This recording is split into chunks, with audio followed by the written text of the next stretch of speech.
Hello Internet. Today I'm making something I meant to make, honestly, 7-8 years ago. Although that would be for the original game, we're on definitive now. I will be giving you a crash course and teaching you a lot of things that I've learned over the past 9-10 years hacking this game, both this and the original game. I will be going over many things, starting with easy things, going into more complex until we hit the pinnacle, which is editing bdat. Bdat is the core configuration file where the game stores things like base stats, how long buffs and debuff lasts, bonus effects for arts, how much skills affect, like their percentage values of effects and what they do and what the restrictions are.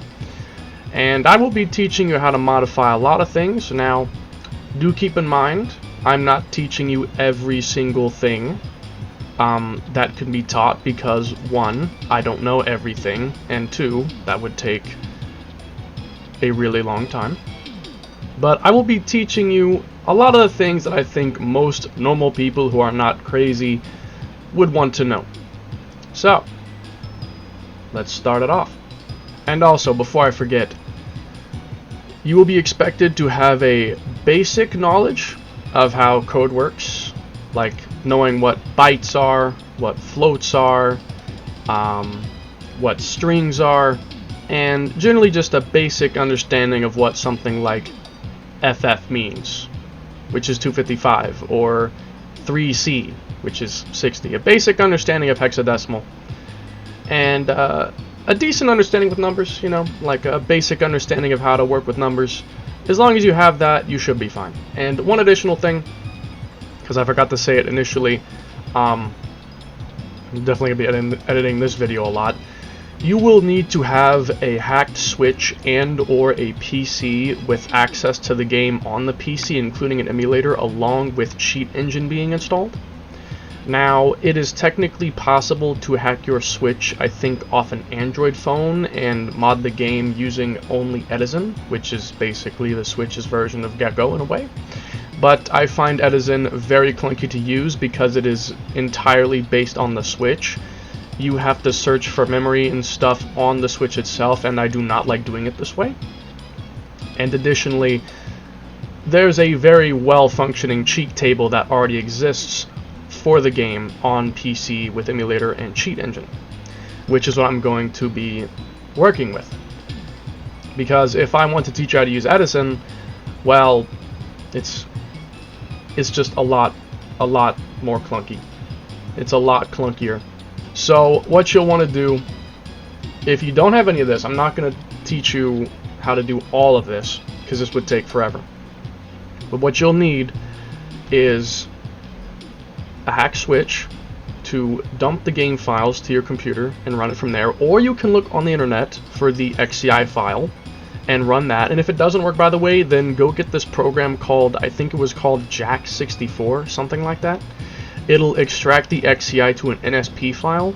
You'll want to have your emulator, whether it be Citron, Ryubing, whatever. I use Citron personally because Ryubing literally does not work and Yuzu will not open the game. Yuzu works for me but doesn't open the game. Ryubing won't even open, and Citron works and actually opens the game. You'll want to load the NSP file with Citron after installing the 1.01 update NSP to the emulator's system. So you'll get the XCI file extracted, then you'll have the NSP for the base game and a 1.01 NSP file.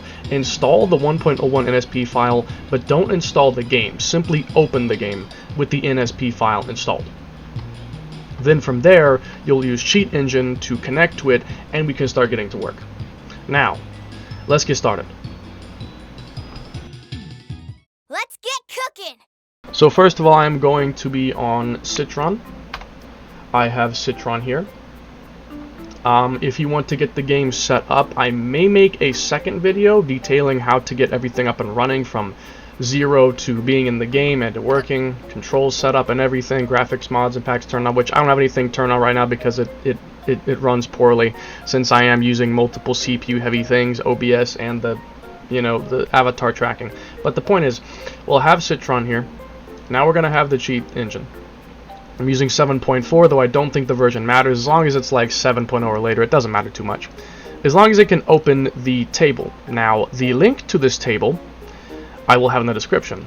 The link to this table is going to be on this Fearless Revolution site. Let's see. It's not been updated yet. You will go to this link, and down here, this is where the CT table attachment will be. This is how it works. So you'll have cheat table, well, cheat engine. You'll load the cheat table. And now my version of the table has been slightly modified since I know what I'm doing. Yours will look a little different right from the download, but depending on the version of the game, you'll have a couple of different scan datas. Now, most of you will have the English version, I assume. So there should be something called scan data English. So we're going to attach it to Citron by doing this. Keep. And now we will scan the data. And during this, your game will lag and stutter. This is normal. That's just, it's cheat engine, I keep saying that. It's the cheat table doing its thing, scanning the data, looking for your player information, then assigning offsets after it finds that to find everything else it needs to find. Scan data results. Data. Now, one additional thing to note is that under this data thing, the funds Maranium material tickets, it does not always find this. It actually tends to fail pretty often. But if it doesn't find it, you'll basically just want to keep closing this and rescanning until it finds it. Or if you're feeling brave, you can find it yourself. So let's say 999465593. You can simply search for the values yourself. And depending on the value, you may or may not find it easily. Let's just use this as our very first example for hacking. Our very first hacking example. 999465593. This is my money. And you see this is changing next scan to get rid of that. That's not related. Now I can simply go to my inventory and I can find something to sell. Let's say a piece of skell armor that is probably useless like this. I don't need that. And we'll sell that. And now all four of these change. Again, sometimes the addresses can have mirrors where it's basically the same number with changes with the same things. So you'll probably want to just change, go ahead and just change all four of these, whatever number you want. Let's just say, I don't know, let's make these all 99999.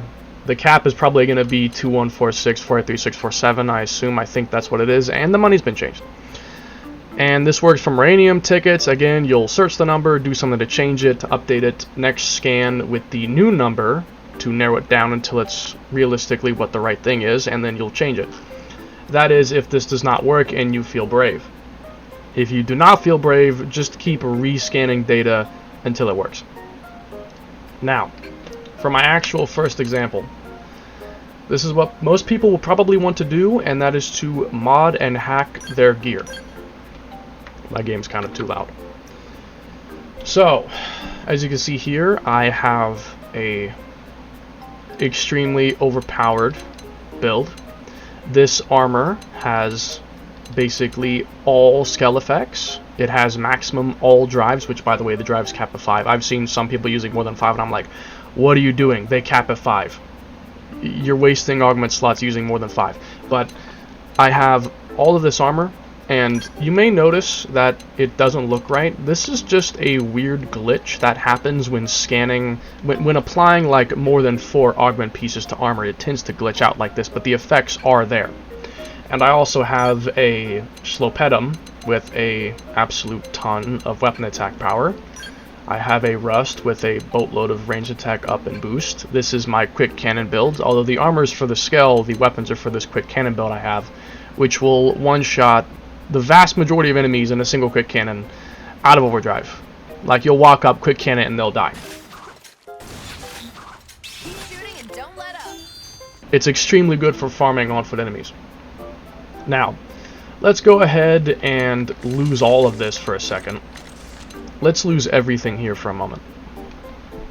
I'm going to start by modifying a weapon, then armor, and you'll kind of see how this works. So, here is a unused pair of multi-guns, by the way, the Nebula and Bliss. I will explain how to get things like that later on. But for starters, let's just say this Storm assault rifle. Let's take this as an example. Now, one additional thing to keep in mind is that if you are modifying a weapon, make sure there are no augments on it. If the weapon has augments installed in it, it will tend to break the script that modifies it, and it will not work. I'll explain exactly what I mean by that in a moment. So, we're connected. I will go down to Sudachi Citron again. If you're on Ryujinx, I don't know if this will work, but if you just want to hack the game, it's probably not that hard to simply move over to Citron just for hacking, then move back to Ryujinx if you're insistent on using that emulator. Then you can probably just quickly move over, do the hacking you want to do here, and move it back, if that's what you want to do. You'll go here. Now, you'll look for this thing called eye equip. There's also this eye special gear, which I'll look at later. And these things, I don't really know exactly what they do. Eye select is like similar to eye equip, but it seems to not work. So I'd recommend you just use eye equip. Now, once again, when you click this, your game's going to freak out for a moment, and I probably will too because CPU usage. So, click. And going to give this a moment again. This may take 10-20 seconds. It's not instant. It is doing its thing, finding your inventory and setting up the script to work. So just give this a moment.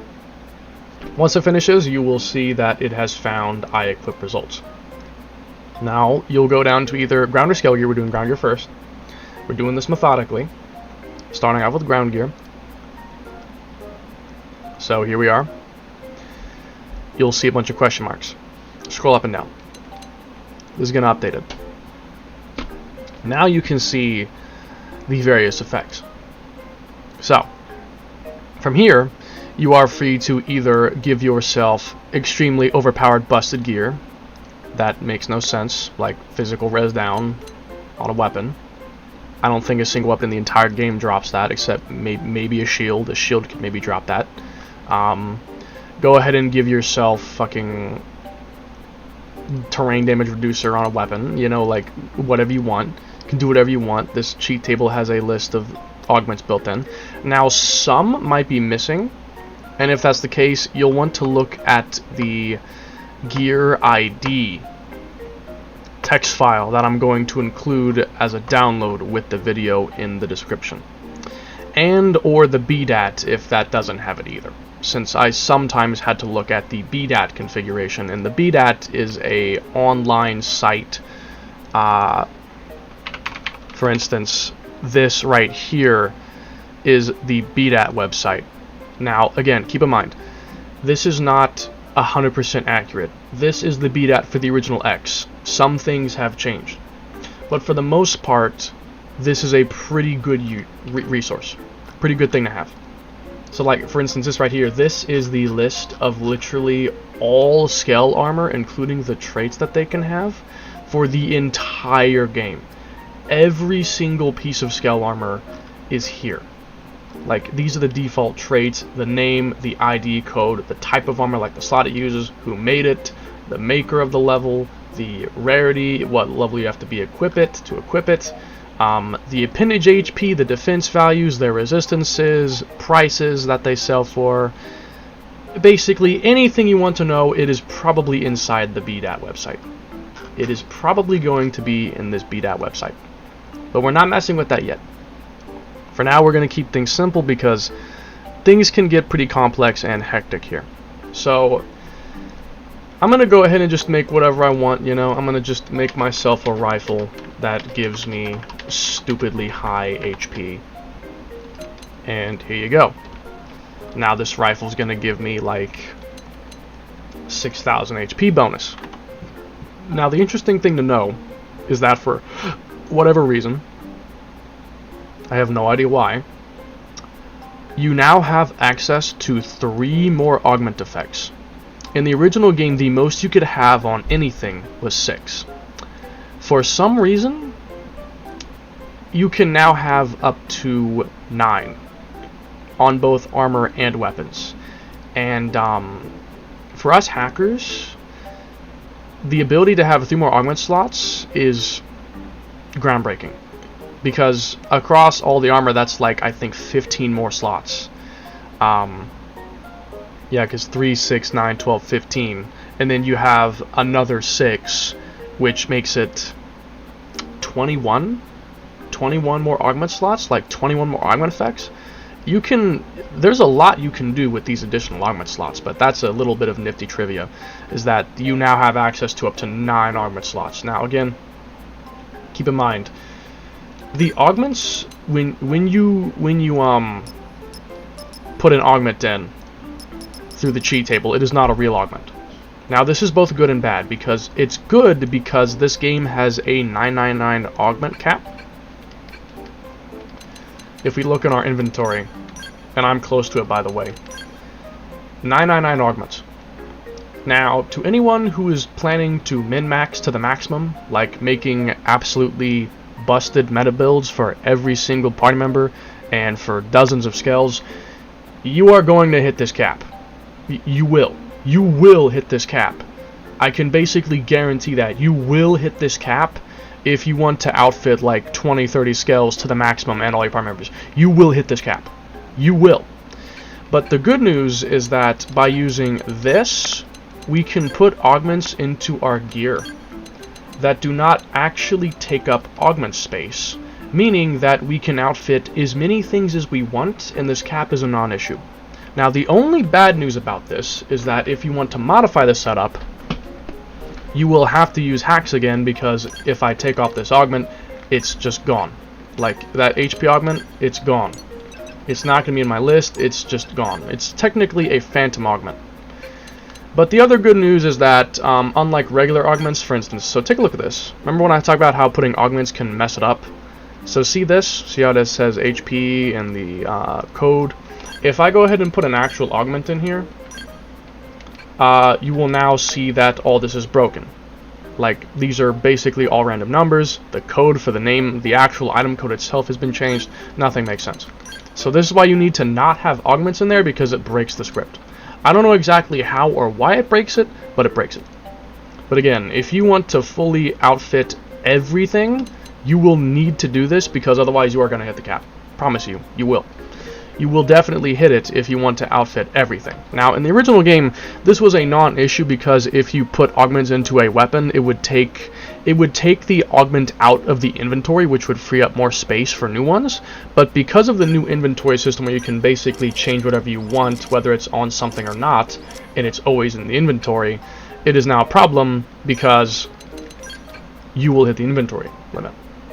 So this is the case of if we want to make busted hacked gear. Now what if you have dignity? What if you have dignity? What if you want to get the best possible gear that can drop legit, but without having to actually shoot Feliciano for 60 hours straight? What if you simply want to get legit gear faster, without grinding? This is what I want to do, and this is what I've been doing a lot. If you want to do that, you're going to go to a site called the Xenoseries Wiki. Now, the Xenoseries Wiki has a lot of technical information. So, let's take a look. You see the Storm Assault Rifle? I'm going to search up the Storm Assault Rifle on Xenoseries Wiki. It'll pull up the weapon. And now, it will tell me what traits can come on it. So, for instance, from the shop, it comes with R attack up, Steroid Slayer, and physical risk down. Now let's take, you know, the most infamous thing in existence. Ultra Nebulin Dyads 2. I'm sorry if saying that triggered anyone's PTSD. Ultra Nebulin Dyads 2 are weapon in Chronicles X. Now down here you can see a list of all the traits that can spawn on this weapon. So if you simply want to get the best possible legit gear but not waste 60 hours killing Feliciano, don't blame you, then you will simply go to this site, search the weapon you are looking for, and take a look at this list of traits. Now that we have this list of traits, let's make ourselves a perfect weapon, see? So, alright, let's take a look. I probably have some dyads too that are not very good, and again, if you're trying to find, let's take a different example. You see that assault rifle?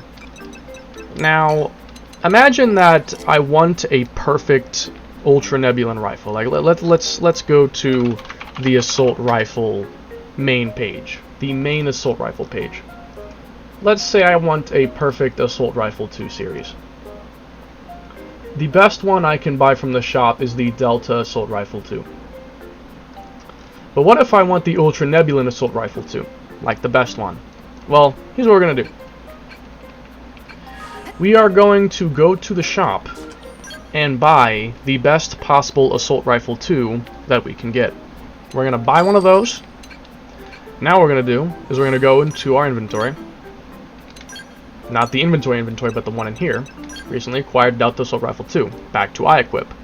So, you see this name category? This is basically the core weapon. So I can change this to 999, toggle it, and now it's a Storm Avagar. So what I can do is I can scroll through this list until I find the right weapon I want. Now again, this may take some time of scrolling, but you know, this is just one example. You could scroll here for a lot. Let's take a better example. Let's say that we have a really high level rifle, but not the rifle that we want to have. So like this Ultra Nebulan Schlopedum. In the bdat, as far as I'm concerned, let's look at that right now. You know, let's use that as an example. So let's go to the PC, the weapon list for the player character, weapon PC list. So the go back, Storm Avagar. Let's put this back to what it was before. The Delta Assault Rifle 2. In the table, we can search for the Delta Assault Rifle 2. As soon as it finds it. It is code 1602. That is not what I'm looking for. I'm looking for the second one, not the third one. These are some of the worn versions with different ID codes. We are looking for the Delta Rifle 2 from the store. So you can see that there's 3 ID codes for the same weapon. These are the different versions of the weapon depending on what level AM you have.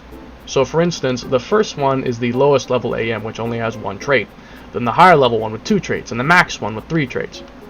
So I have the one with 3 traits. So my ID code for the weapon is 1646.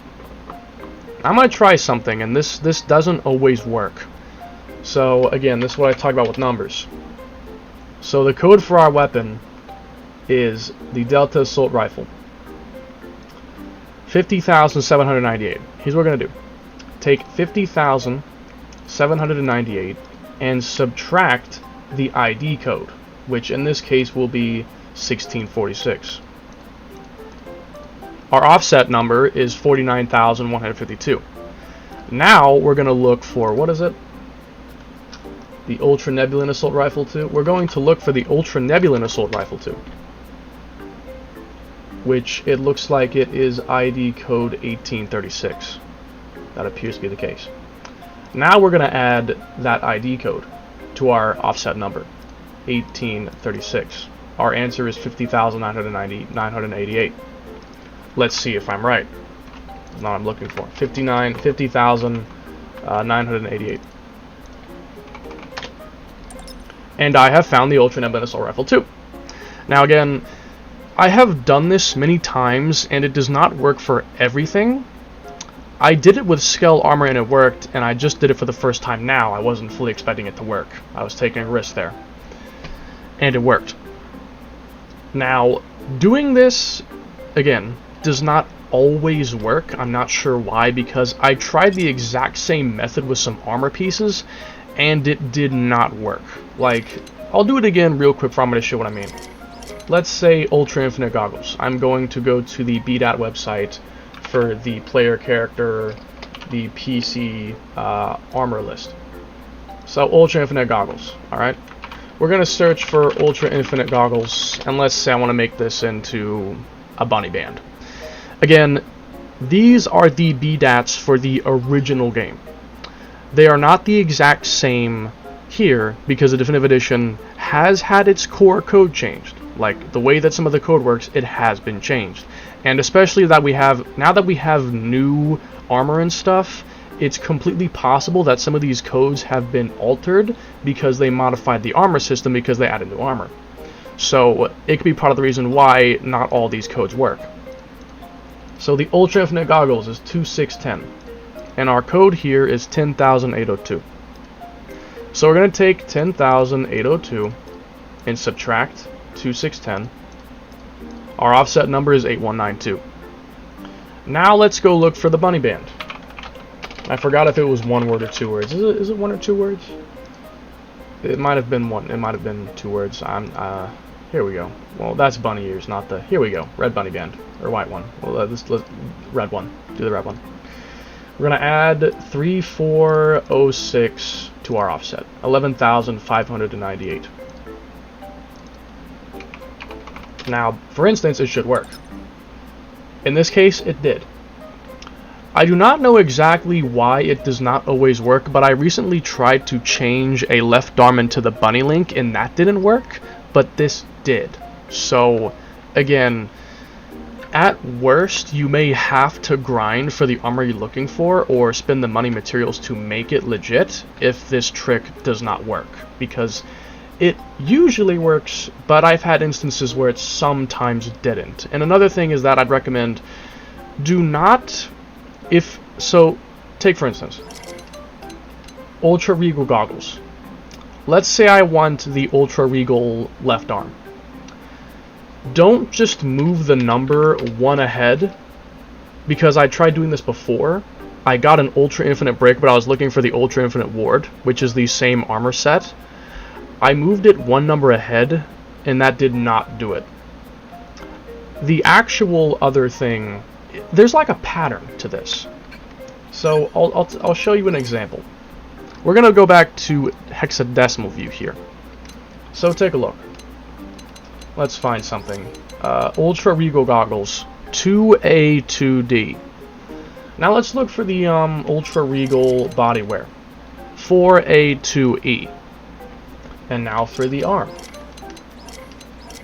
If I have one. I don't think I have one, or I might. 8A30.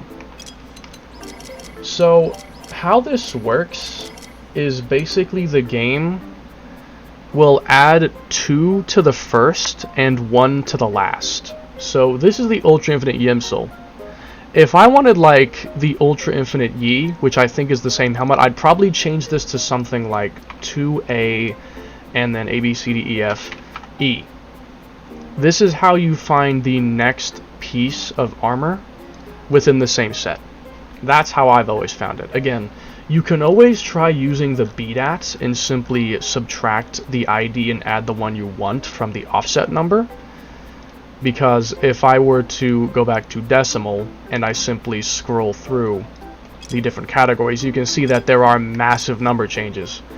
The heads are in 40,000. The body's in the 19,000, almost 20,000. The arm's in 35,000. Right arm's in 28,000. Legs are in 44,000. There's massive offsets. So simply moving 1 over usually is not going to give you anything. I've actually had cases where I moved it 1 number ahead, and it gave me the thing I want, but in the wrong category. Like, I would move this number 1 ahead, and I'd get the next piece of armor, but it would be like the arm in the head category. I would have a right arm, but in the head category. So definitely don't move just 1 number ahead. Now back to the main point. We have our Ultra Nebulan Rifle 2. So here's our weapon. Now we're going to go back to here and click on it. And now we can see the list of all the traits it can come with. Now again, you can choose whatever you want. So let's take a look. Cooldown reducer, weapon attack, power, physical attack plus, range attack, up and boost. Now, I'm going to go ahead and, let's say I want weapon attack, power, and these 2. I am going to go in here, and search for weapon attack, power. Found it. Then I'll go for ranged attack up, and ranged attack boost. So now I have all 3 in XX form. Except this thing drops XV form. So what we're going to do is we're going to go to the number. We're going to go to the number. And we are going to reduce this number by 5. Now we have the XV level trait. So do this for everything. And now you have a technically legit weapon. You hacked to get it, but the traits are legit, so who cares? Who cares? Who honestly cares? And you can also open up the augment slots for free by doing this. And additionally, if you want to make a weapon like the DLC area weapons, you can remove one of these and instead turn it into a none, which will give it 4 augment slots. well, okay, not really. Take one of these off, then add one here. Then you can have 4 augment slots. And you can also have something like a unique weapon, where you can have everything be augment slots. You can have a weapon with nothing but 6 augment slots, if you'd like to do that. But going back to the actual point, I'm going to get rid of this, and I'm going to put the weapon traits back on. I'm surprised I remembered all those numbers. I'm really not that good with them. So now we have our weapon. Now you're gonna think, well, an actual meta user would have their traits upgraded. How do I upgrade the traits? Here's what you'll do. So let's say I want to upgrade these two. This is the first one. We're gonna browse memory region. These 2 bytes that pop up here, this is the weapon. This is the traits. The 3rd digit, this one here, this is the amount of upgrades it has. So if I make this like F, for instance, it thinks I have 15 upgrades, and it upgrades the trait by 15. So I will make this 5, and I will go here and make this 5, and now I have a meta weapon. I now have a weapon with the best possible dropped traits that has been fully upgraded. And now, if people didn't know any better, they'd think you're a legit player. No one would know the difference. Nobody would know. Because this is a weapon that can drop legit according to data tables, and it has 10 upgrades. It's totally normal. Now, in the case of armor, it is the exact same thing. Let's say I want a perfect helmet, which most people say is potential up, potential boost Weathermaster. Let's take these goggles. Ultra Infinite goggles. I will search it up on the Xeno Series Wiki. I have a list of all the traits that it can spawn. Treasure Sensor, Potential Up and Boost, Weathermaster, EXP Boost, Taunt, Taunt Barrier, so on. So I will take this, Potential Boost, I'm going to go to Potential Up, reduce the number by 6 for 14, and then Weathermaster, reduce by 6, and there you go. And now we can do this, open up a slot, and there you go. And if you don't want to, you can always put the weapon augment that you want right in by simply doing that instead. The option is there. And to upgrade it, we can go in here and say 6, maxed out, and then here a 2, and it's been maxed out. And simply put it on, and the effects will take place. Now, again, keep in mind, if you mod the weapon while it's equipped, you'll want to unequip it and re-equip it, or the effects will not take place. I don't know why, but if you have the weapon equipped and you modify it, all the effects do not actually take effect until you re-equip it. So that's why I recommend doing it from here, then equipping it, so that it will take effect in the first place. There you go. This is how to mod armor and weapons for the ground. Now, let's go take a look at some skells. Man, aren't skells just the best? One day, I want to build one from scratch. So here I am in my skell hangar, well, about to be. We have my meta skell build here, Tempestus, which is based off a god of thunder and lightning. A goddess, actually, I think. I've been naming my skells after Greek gods. Now, so I'm not going to get too crazy here, not just yet. So let's take a random example. How about this level 50 urban? I'm going to go in here, level 50 urban, strip it down, and let's take weapon. How about the, I don't know, this railgun. Let me use this because it's not on another skell. So this works just like how ground gear did. You can see the number, and by the way, this is a regular 250 MES missile. If you want the XX60 versions, it's usually 11 numbers higher than whatever is bought from the store. So for instance, if I go to the store and I buy a level 50 disc bomb, I will take the number in decimal, by the way. Look at it in decimal. I will take the number and I'll increase it by 11. So 59,076, that would be 59,087, and it's a 260. Okay, so we'll raise it by another 10. XXR 260 ME, and that is the best possible version of the S missile. It probably got moved up higher. Yeah, here it is. So here you go. Now you have access to skell gear. Now, this is the regular ground gear I equip. If you're working with skell gear, you'll want to go down to here instead, because this uses the skell gear traits. The other one has a ground gear, so this has skell gear. Now, on your version, I don't think the numbers will be there. Like, you see these numbers, I don't think they're there on the regular table because, again, I modified this one. You'll want to go to the skell augment drop down. I think it's this one. And there's a thing called only show description part. Uncheck this and click OK, and it should show the numbers. This is so that you can change the numbers to get the lower level versions if you want to get legit gear. So, for instance, spec up fuel OD. Let's say I want, like a bunch of MSL mag. I can do MSL mag, like 3. And if I go take this to point attack and use it, I will be firing missiles for like 3 minutes straight, because this multiplies the amount of missiles. Now, there's also one called rifle mag. I'm not sure exactly what the difference is, but I think the rifle mag affects different weapons. So if you try missile mag and it doesn't work, try rifle mag, and that may work for that weapon. I don't know exactly how that works, but one or the other, it should work. And if it doesn't, some weapons just don't do that, so don't always use missile mag. It doesn't work for everything. So anyways, I can put whatever I want here. Anything I want, and again, just unequip it, re-equip it, and it'll apply the effects. Alright. Let's say I want a perfect, I don't know, S-missile. So let's go ahead and make it the highest level version. That is the wrong thing. 260 MES missile. We're going to search that up on the Xeno series wiki. It is a SRM XXR 260 MES missile.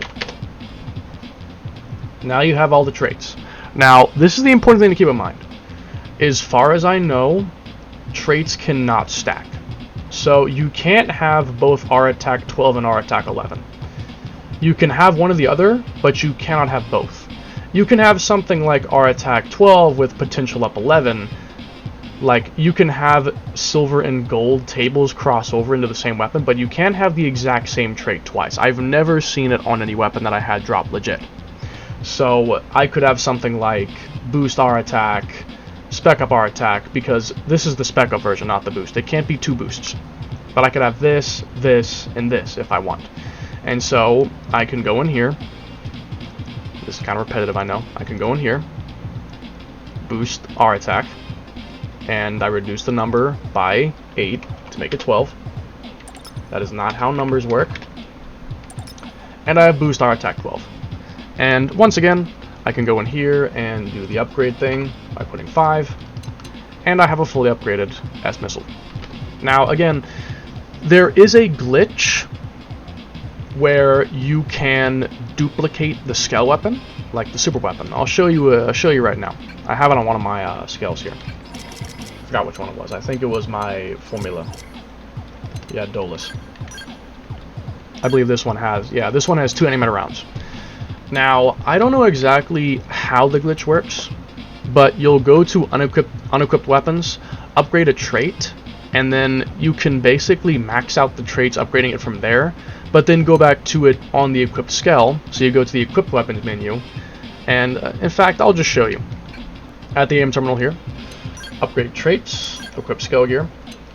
So you can see here that everything has been maxed on this one, basically.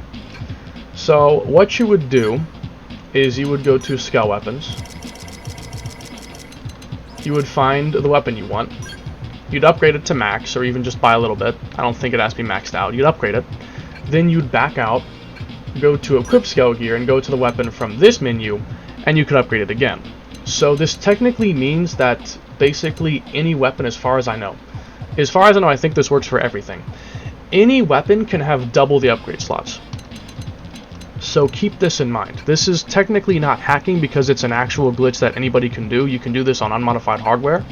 You can get on your Switch right now with no hacks and do that glitch. Anyone can do it, so it's technically fair game. If you want to be like legit about your hacking, it's technically fair game. So you don't actually need to do the glitch to get this effect. You don't actually need to, because you can simply go into your list and just give it more upgrade slots. but the limit is double. As far as I know, the limit is double the upgrade limit. So whatever it is, you have double. So if it's 5, you get 10. If it's 8, you get 16. If it's 10, you get 20, and so on. And that's how it works. So you can use that to essentially get double traits, and in some cases, if you upgrade it enough, it can overflow into the next trait. So I think I had one thing like upgraded 21 times or something. I think it was the armor. 12 of 21. I could upgrade this to 24 times, but all the traits are already at XX level. If you upgrade an XX level trait, it overflows into the next trait, which can sometimes be good depending on the weapon. Like for instance, let's say you had an electric weapon with thermal resistance, or thermal attack boost. If you could upgrade that beyond XX and it flew over into electric attribute, then that could be a good use, but most of the time when I tried, it does not overflow into something good. But again, it would just take some experimentation and finding out what weapons can overflow into actually good traits that benefit the weapon. So that is basically a guide for the skells, the regular ones, the regular skells. And one other thing is that if you want to modify the armor, it is the exact same thing. You will simply go through here and just make sure there's no augment on, change the traits and whatnot. And if you want to modify the core armor, you'll go to the bdat. You will go to DL armor list, arm DL list. Now DL is short for doll, which is what it's called in the Japanese version. And since the game was made by Japanese people, it is called DL in the internal format. And additionally, some things are called Japanese words in the format, the DL, the bdat, like something, like there are things related to the blade level that are called kazuna, and kazuna is a Japanese word for like bond, which relates to blade level, and like I think divisions are referred to as union, so there's things called union in here, which relate to divisions, so just keep in mind that everything is not named completely straightforward. Most things are not actually named straightforward, so you have to kind of figure it out. But if you simply look through the bdat, you should eventually find what you're looking for if you look hard enough. So again, let's say I want a SK20 SAM legs ML, whatever. I would go to a leg piece of armor. I would find the ID for this, do the subtract thing, add the other ID, and it would turn into that weapon, that armor. Now, I did this once and it did not work, but I added another offset of -50 and that fixed it. I don't know why, but if it doesn't work, do the subtraction, but at the final number you get, take 50 off that, and whatever that number is, then put that in. So, if I, for instance, say I take 49307, and the ID is like 100, take off 100. The thing I want is 250, add 250. This number, take off 50. Then put that in. And that will sometimes make it work. I don't know why, but it does. Now we're going to take a look at modifying special skills like the Ares, the Hraesvelg, and the Prime. How is this even remotely fair? So here is an example of a modified special skill, in this case the Ares 90. This is my custom design, the Lord Ares X Ultimate. This is an Ares that has ridiculous armor traits. I really should put the better armor on there. I haven't done that yet. I need to fix that. It has MSL Mag Avatara, which is crazy by the way. A full attack power Gosara. Vajra, you got a instant cooldown emblade, and the most important thing is that you have additional weapons. You have needle guns and falchions. So, there are technically multiple ways of doing this, but I will show you the easiest one.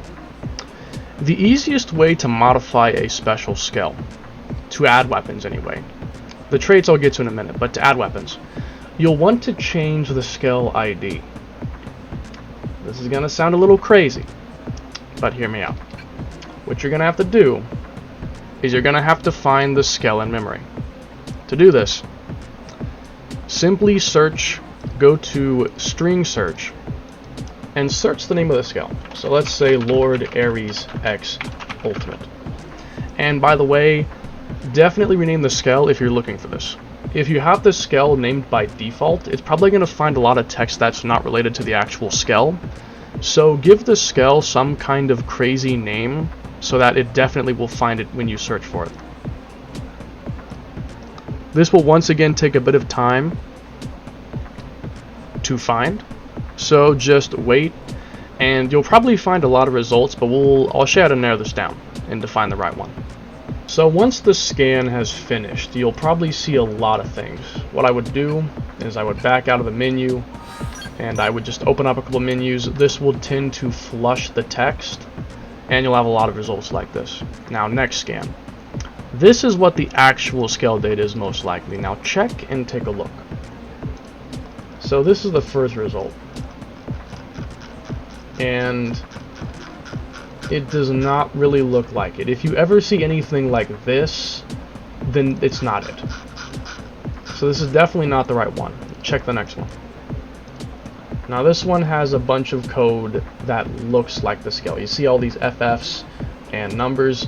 These are like all the traits and the weapons, and the FFs are like the locked augment slots. This is probably the right one, but to check to be sure, scroll up and see if you see other scales. If you see other scales, it is more than likely the right thing. More than likely it's the right thing. Yeah, this looks like the right thing. Now, to be absolutely certain, change something here. Let's make this L a lowercase l. And now we're going to check it again. As you can see, it changed. So we are actually in the right place. This is the actual right place. I would go ahead and add this to your address list just so you don't lose it in case you're leaving this area for some reason. So now what you're going to do is at the very beginning of the name, you're going to scroll. Now you see this right here. We're going to do this until we get to 556 bytes. 556 bytes. 556 bytes. The very next one, this is the scale ID, FB. Now, some of the new DLC scales can have a like 04, 01. There can be an 01 here, and that is basically the extension. I have a full list of scale IDs that I jotted down years ago, which also includes the new ones. So right here, this is a list of every single scale ID. And as you can see here, it mainly goes to the single byte limit, but some of the DLC scales and stuff, they go into the 01 category. So for instance, if I want this to become an Ares Prime, I'd look at the list, Ares Prime 0401, I would turn this to 0401, back out, back in, and now it is an Ares Prime. Which is, interesting. I've never actually seen what it looked like with needle guns on it yet. And it also doesn't even hold the falchions. That is also interesting. Okay, so what we want to do is we want to make this a scale frame that we can modify. I usually use the Amdusius Hades because this can equip everything. So the Amdusius Hades is ID F8. Now the Lord Ares X is a Amdusius Hades. So what we can do now is we can freely modify it. We can take anything off. Now keep in mind, these things are technically considered base equipment. If we take them off, they're gone. Same goes for armor as far as I know, yeah. Technically, these things are technically base equipment, and they disappear if you take them off. Though to be honest, you're probably not going to change the core weapons. I wouldn't really recommend doing that. I would not really recommend changing these. But if you want to take them off and put them on something else, you have to do another technique. You'll probably need to, I've never done this yet, but I would assume to do it, you'd want to go to the skell weapon list, the weapon doll list, and search for the, let's say, Avatara. Search for the Avatara as an example. I could try it right now, just to, you know, prove a point. Just to prove a point, I could try it right now. That is if my internet would work. My internet's been kind of struggling.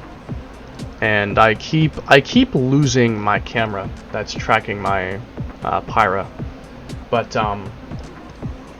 so yeah, like the Avatara 2679. Let's take an example. Okay, so like, how about this 130 SA railgun? I've never actually done this, so it may or may not work. So SRMR 130 SA railgun. 1295. This one has varying ones for the different traits. So we're looking for, this one has R attack 4, so we're looking for this first one, 1290. Now the actual item code is 58634. So we're going to go back to the calculator. 58634 minus 1290. Now the Avatara, back to that,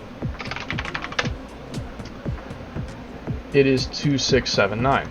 So we'll add 2679. 60,023. So let's go ahead and make it that number, 60,023. And it has become the Avatara missile. And now we can equip that on anything we want, basically. Now, do keep in mind that if you use the Ares arts on non-Ares type skells, they will tweak out. It's really, really funny, but they will they will tweak out.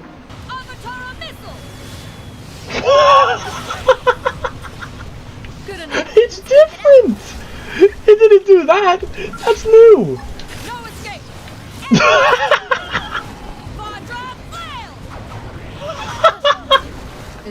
Why is it like that? Why is it like that? Why is it like that? And same goes for certain arts on the Ares frames. Like, I think the skill super weapons, like most of the super weapons on the Ares frames, the Ares itself will also tweak out. And some of the sidearms and spare weapons, they will also tweak the Ares out. Like, for instance, I have another Ares skill down here. This one has fire grenades. Well, it has one. And if I throw this, the legs like invert. Like the Ares' legs go upside down, basically. So do keep in mind that certain things do or do not work on certain scale frames. So just be careful when mixing. But alright, so scale weapons. Let's say I want to modify the Avatara. Now there's technically two ways to do this. But to be honest, I think that this one is going to fix that problem. This is a script that I've not used yet, and I'm going to try it out. Before, I would take an augment, so I would find... This is the classic technique. And on the original game, I had to do this too. Because the original game, I had to do some special stuff to make the... customize the Ares. You'd find the Ares, and then you'd look at the data. Put an augment on and off until you find what's flashing red. And then you'd find out what the weapon is, and then modify it from there, which I'll show you both methods, just in case this doesn't work, for instance. So yeah, this is the custom Ares. And I never put on additional traits. I should fix that. Well, anyways, it looks like this works, so we can just go ahead and fix it from here and make it whatever we want. Yeah, this works. But if we want to do this the old-fashioned way, what you would do is you'd go to the Ares, and you'd take off an augment, for instance. You see that flash of red down there? That was the augment we just took off. And to make this easier to find, you can change the fade timer to make it like 10 seconds, for instance, and it'll make it easy to find. So, that was the first augment. So this is the third trait, the second trait, the first trait. Now, 6 bytes of space between. 6 bytes of space between. This is the weapon itself. This is the weapon itself. If I change this to a B, and by the way, make sure you don't edit it 1, the menu, it will revert your changes. Do it from here. Change it to a B. It has now become an Agni Gatling, except it's bugged. Yeah, these things can sometimes happen.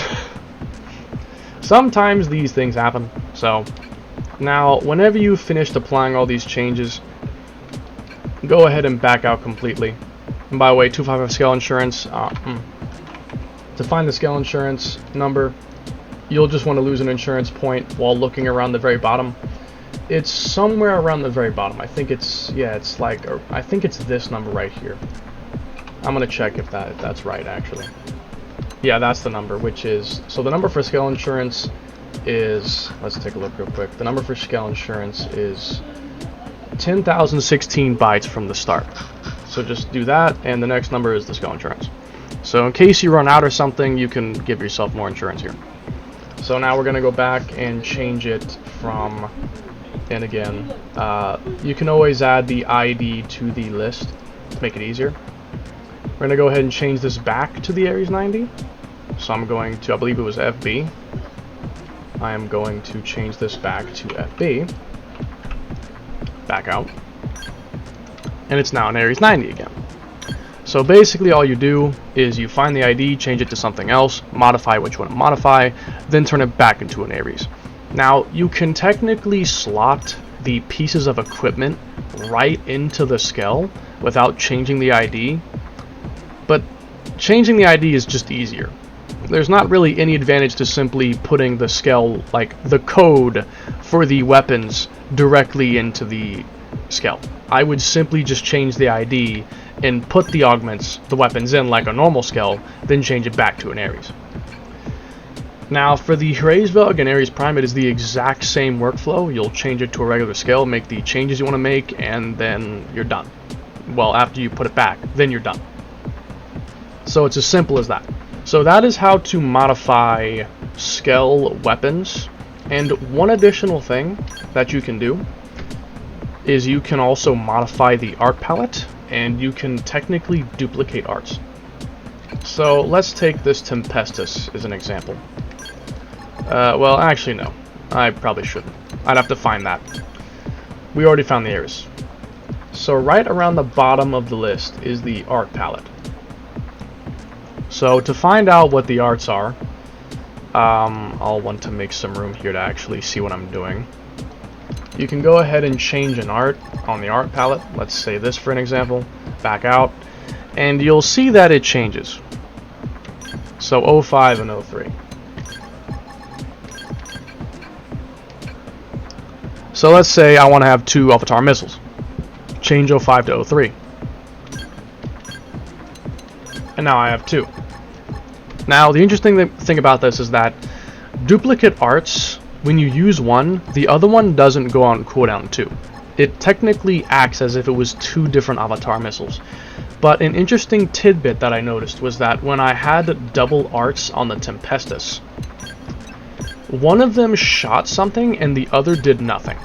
So the Trident Anchor, if I used this one, it would shoot the Trident Anchor.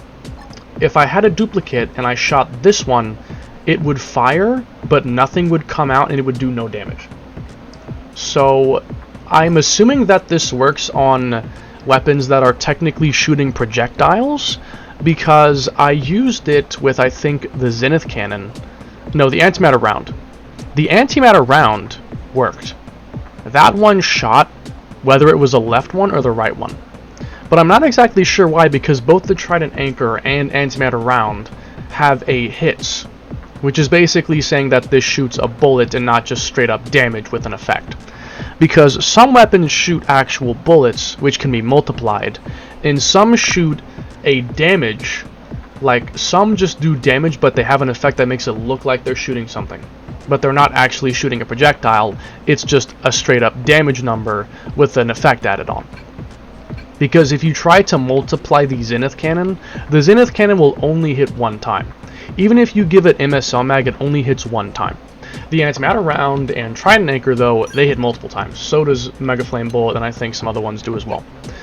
So not all weapons can take effective MSL mag, so I'm just guessing that certain weapons simply do not shoot both. I do not know why, but yeah, just keep in mind that some duplicate arts may or may not work correctly. And now let's take a look at a little more ground gear shenanigans. Seriously? I was going at like 120%. So here's another thing you can do that's sort of broken.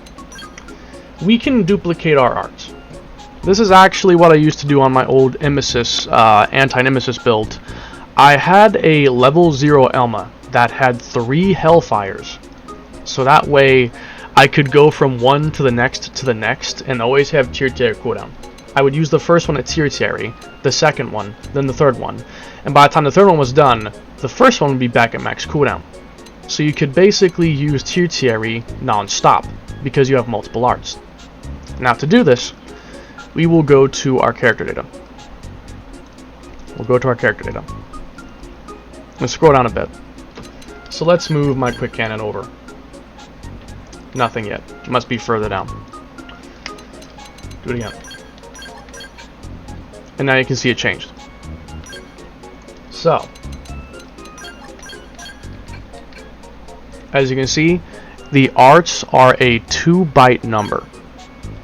So let's go ahead and fill up our entire arts palette to see how far the data goes.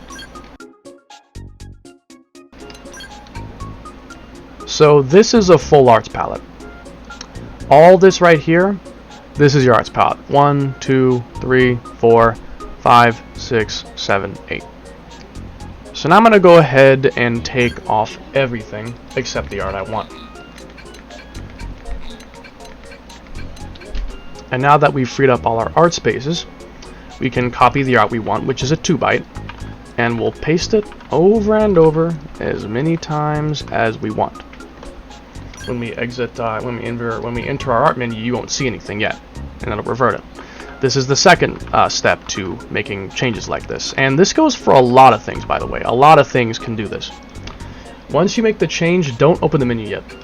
Instead, go to members, add someone, and this effectively reloads your stuff. You can also remove someone or move someone. It works either way. Like adding someone works, removing someone works, switching someone works, everything works. As long as you change something there, it will make it work. Arts menu. I have full quick cannon. If I go into point attack, you can see how this can come into play. Each quick cannon will essentially operate independently of the other.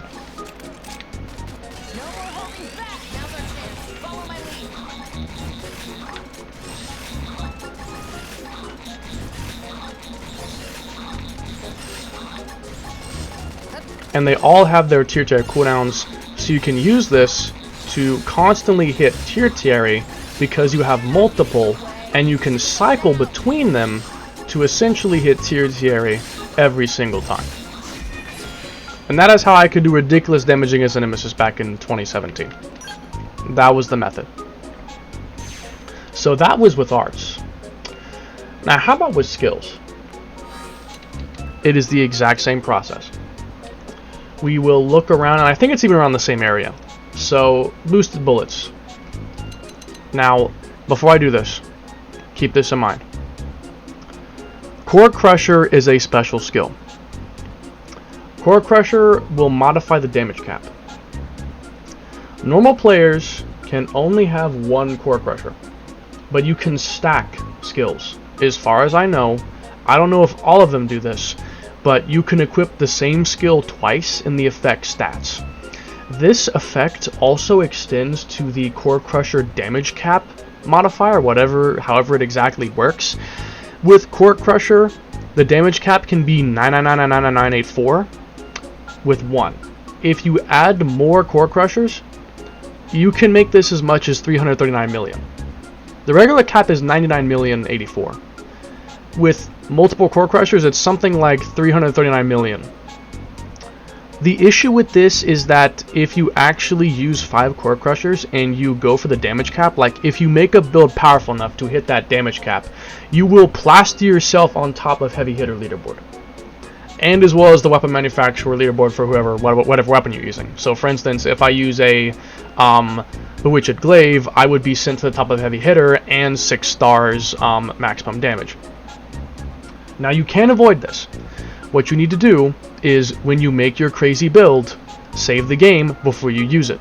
Make the build, save the game, go to your emulator, and go to the save data location. Copy all that data, like all of it, because I don't know exactly how it stores this, but even if you play offline, even if you're offline when you do this, the next time you connect online, if you do, you will send that score through to the boards and it will be posted. And I was doing a test a while back offline, and I connected and I was put to the top of the boards immediately, even though I was not online when doing this. And I was told by someone who is knowledgeable that the original game did not do that. In the original game, it would only send the score if you were online when you performed it, which is what I also thought, and so I didn't even think to do this. But if you ever do something really, really crazy that could put yourself on top of the leaderboards, do not connect online with that save data. Save before doing it, do the test you want to do, then reload the save, and then connect online. Not even that. Copy all your save data before the test, then do the test, then close the game and paste back in the old save data, then you can connect again. But whatever you do, don't connect with the same save data that posted that score, because the game saves that score locally, and as soon as you're online again, it will post that score to the boards. So if you do not want to be sent to the top of the boards and basically saying, hey Nintendo, I'm a hacker, you should ban me, definitely don't do that, because it's a very real possibility. Especially since the game is still only like a month old now, Nintendo might come in at some point and ban everyone who has a really, really high score. So yeah, hopefully it doesn't happen to me, because I didn't actually have any ill intentions, but just keep that in mind. Now anyways, back to the point. I wanted to make that clear before someone accidentally did that. Like, I didn't want someone to look at this, stop the video, and do that, then fuck themselves. That's why I said that first. We will take off a skill, which it looks like it updates instantly, by the way. And it looks like these are our 5 skill slots, right here. This zone is our 5 skill slots. So, let's say I want to have, I don't know, Grand Procession 5 times. 4205. I'll copy this 5 times. And this one actually took effect immediately. But I don't know if it's going to work, so I'm going to update the parties regardless, just to make sure it actually takes effect. And I will go and test out how it works. And the crazy thing is that, as far as I know, I think the stacking effect on the skills works for everything. So I have 5, which means it should give me 2,500 back. Yes, it does. It gives me 2,500 back. Now, I don't know the limits of this. Like, I'd need to look at some of the skills and be like, what is the most broken combination? Like, what is the most broken thing you could do? Honestly, I have one good idea. And that is the combo cooldown. The combo cooldown, if I had even 2, that would basically completely disable the cooldown. But if I had multiple, it may cool it down to the point that I basically get multiple things back. Like, I might cool down to secondary for all I know. I'm gonna test it right now. Let's do a combo and see what happens. It's just instant cooldown. But you know what? I can probably combine this with secondary cooldown reducer and essentially make it instantaneous. I can probably do that. I can simply go in here and I can remove these 3. Just have 2. Secondary cooldown reducer. Copy paste this 3 times. Might only need it twice. Who knows? Might only need it twice. Now we can go ahead and try this out and see what it does.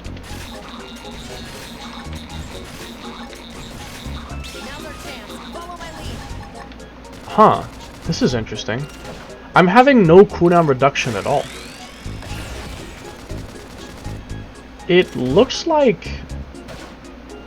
What exactly is happening? It looks like it's slowing my secondary down instead of increasing it.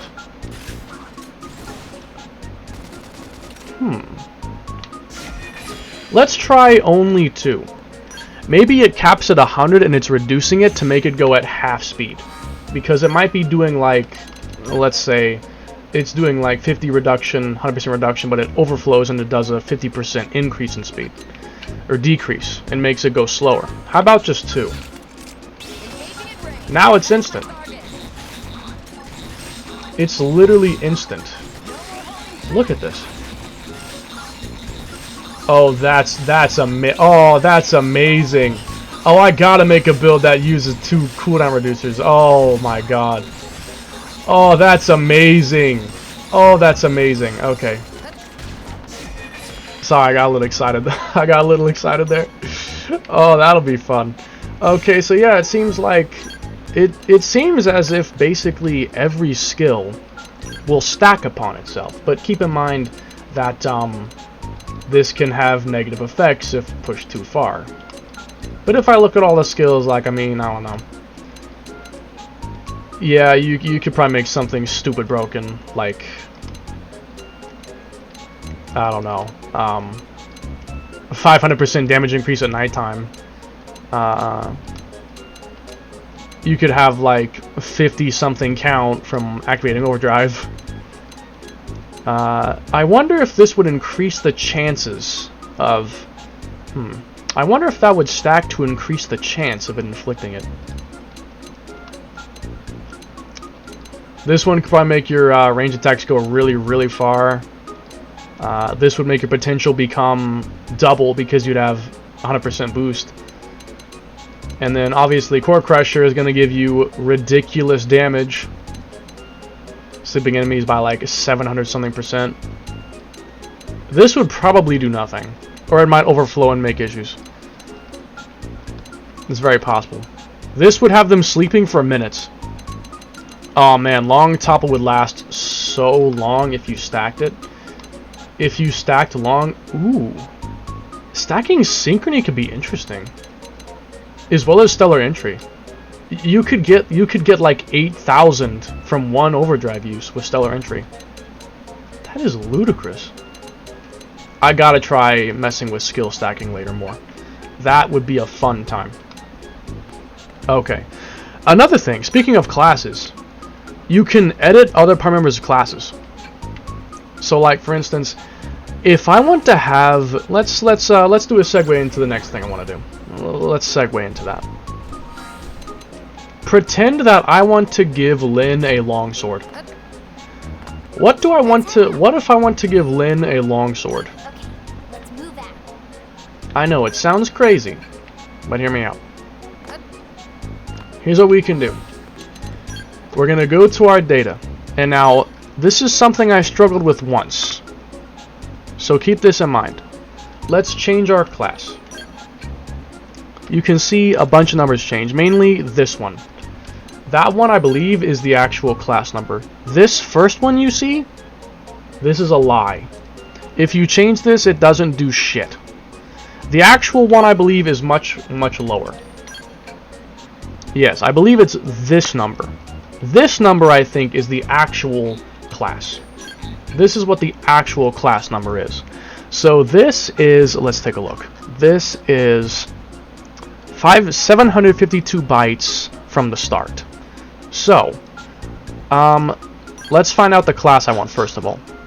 So the class I want is Duelist for Longsword. That's class number 4. So I will go to Lynn's data in the Characters tab. I will go to Lynn, go to her name. I will go 752 bytes down. And 1C, that must be her class. I will make this 4. And now Lynn is a Duelist. And she technically won't have skills because the interesting thing about party members is that they don't really have normal, like, they don't operate normally. They have access to certain things, but not everything. Like, for instance, all these arts don't really work. You'd have to... Okay, so here's the thing. And the party members, there's... Below the data, like down low, there's usually a bunch of 5s. You see all these 5s? All these numbers are basically saying what that character has learned. So if I were to start putting like a bunch of 5s, like 05, 05, 05 in here, if I did this a lot, it would unlock stuff. I don't know the exact range of what unlocks things, but if I just do this a ton, it will probably unlock skills and other arts. So, I don't know, let's say, like, I want to unlock the rest of Lynn's Gatling arts. let's say I want to do that. Let's go down here and let's just type 05 like a bunch of times. 05, 05, 05, 05 a bunch of times.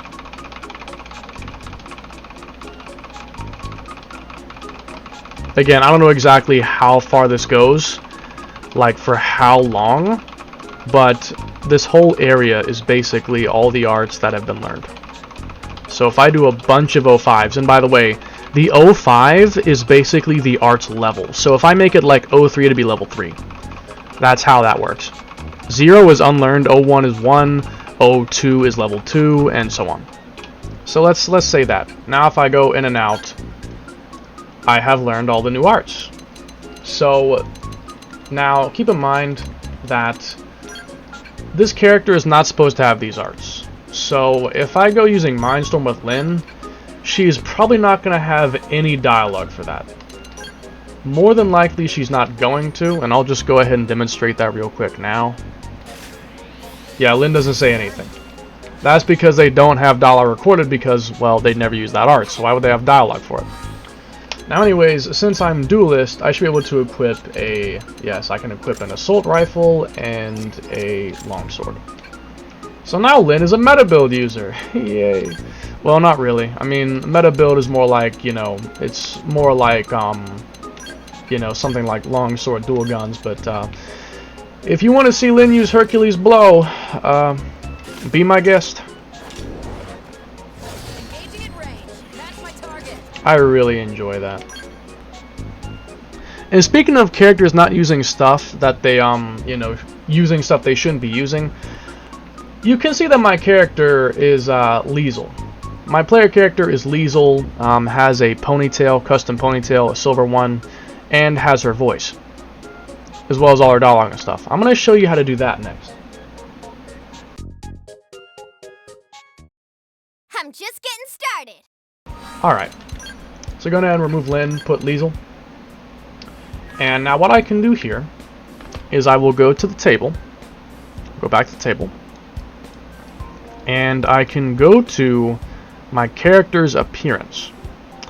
This is all your appearance data. So this will include your skin tone, lip color, eyeshadow, eye colors, the chest size, which sadly caps out at a certain point. You cannot have extremely huge tits. I know it's disappointing. But you can change your height, hair colors, voice, gender, which can have weird effects, by the way, if you use a head. If you use a... I'll just show you. If you use a female head with a male character, strange things can happen. As you can see, I mean, I guess you can, you know, you can wear the owl flight jacket as a female. Technically. It's weirder with the male character on a female's body, though. The female character on the male is not as bad as the other way around. Trust me, it's not as bad. So I'm gonna just go ahead and set this to 2, which will put me back. And by the way, I don't know if 0 or 3 or anything like that. I don't know what those numbers do, but it might crash the game. It may crash. Again, if you're testing this stuff, definitely save before, because if your game crashes, you don't want to lose all that progress. You don't want to lose the progress if it crashes. But so I have Liesel's face and the hairstyle. And by the way, the hair add-ons are the numbers in between. So 243, and I will have the hair add-on. And you can technically merge hairstyles with this. So you can actually make some unique hairstyles by merging 2 different styles. I'm going to go to my female hair list. This is something I also chotted myself. Let's say I want twin tails with a ponytail. 232 with 242 is the main hair. Now look at that. Unique hairstyle. It actually looks kind of good. You know, it actually doesn't look that bad. It honestly looks pretty good. Like a triple twin tail. This is honestly cool. I like this. I might actually keep that. I like that a lot. That looks really nice. But yeah, you can combine main hairs with other ones. So if you want to go crazy and make super unique characters, get on hacking, bro. You need to get on this. If you like fashion, you need to get on this, because I'm going to show you how to layer clothes too. Have you ever wanted to wear the bunny suit with a jacket? You can do that. So get on this. Anyways, if I want to become Lyn, for instance, let's say I want to do that. Go to Lyn, appearance. Her face is 13. Hairstyle is 44. I'll go ahead and remove this, by the way. Her voice is 52. Her skin tone is 0. And then a lot of these other numbers don't matter. Like, this technically does not matter, but I usually keep it as 0 for safety. And if you want to change the height and chest, you can do that, but I don't feel like doing that, because I don't want to have to change more numbers than necessary to prove my point. Once that's done, go ahead and do this. And now I'm Lynn. As an adult, I guess. And now that you have this, you will have the voice. Now, one thing to keep in mind is that they do not have access to all soul voices. You see how some of these are blank? You'll need to reassign these if you want the dialogue. If you activate a soul voice that's blank, it will not crash the game, but there will just be no dialogue. And as for these, you'll have to kind of look through them to find it. So if I look through, you can see there's the topple one, skell crush, be running on empty, and then the last one is going to be, let's see, binder. Now I have all of Lynn's voices. And if I, now one other thing to keep in mind is that if you emote, you will get stuck. I don't know exactly how emotes worked. I looked for hours to try and find the bdat table that would say what voice gets what emote to possibly give them emotes. But I could not find it. I could not find it. If someone happens to know, like, where that is, please let me know. Because we could possibly give emotes to the non-playable characters if we can get that information, but I could not find it. So just keep in mind, if you emote, and that is any of them, any of these will freeze you.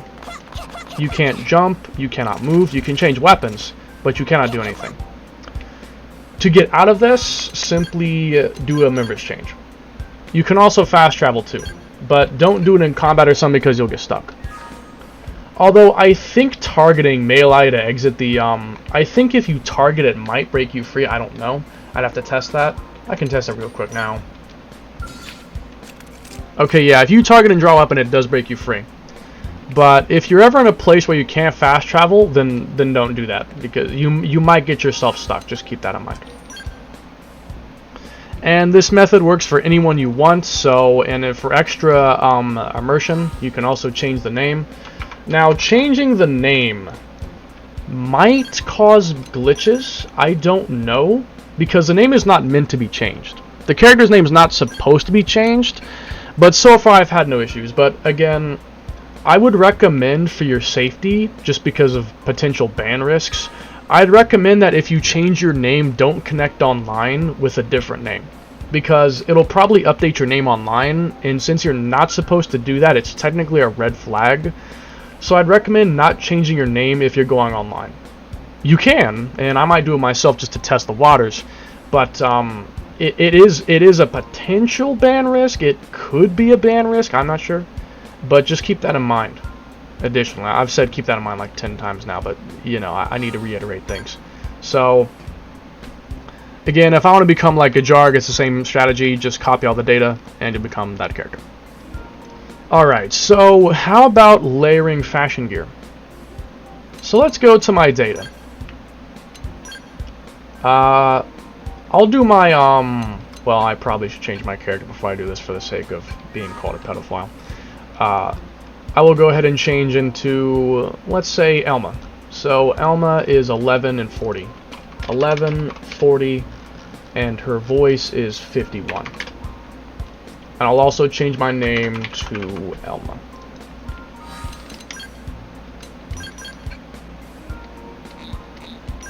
And now I'm Elma. So if you want to combine, let's say, the bunny suit and the jacket, we're going to go to our fashion gear. And we're going to go to our data for the fashion gear. I wish that I could do that. So, now that we're here, I have a full set of fashion gear. We're going to take something off. Now you can see that something changed. Let's do it again. Put something on. More stuff changed. Take it back off again. More stuff changed. It is probably this right here. It's a 2-byte, and it should become empty when you do it. And this becomes empty. So I'm going to go ahead and select these 2 bytes, add to address, type 2-byte, and I can say head fashion, for instance. So, to test the waters, make sure it works, put something on, number 5.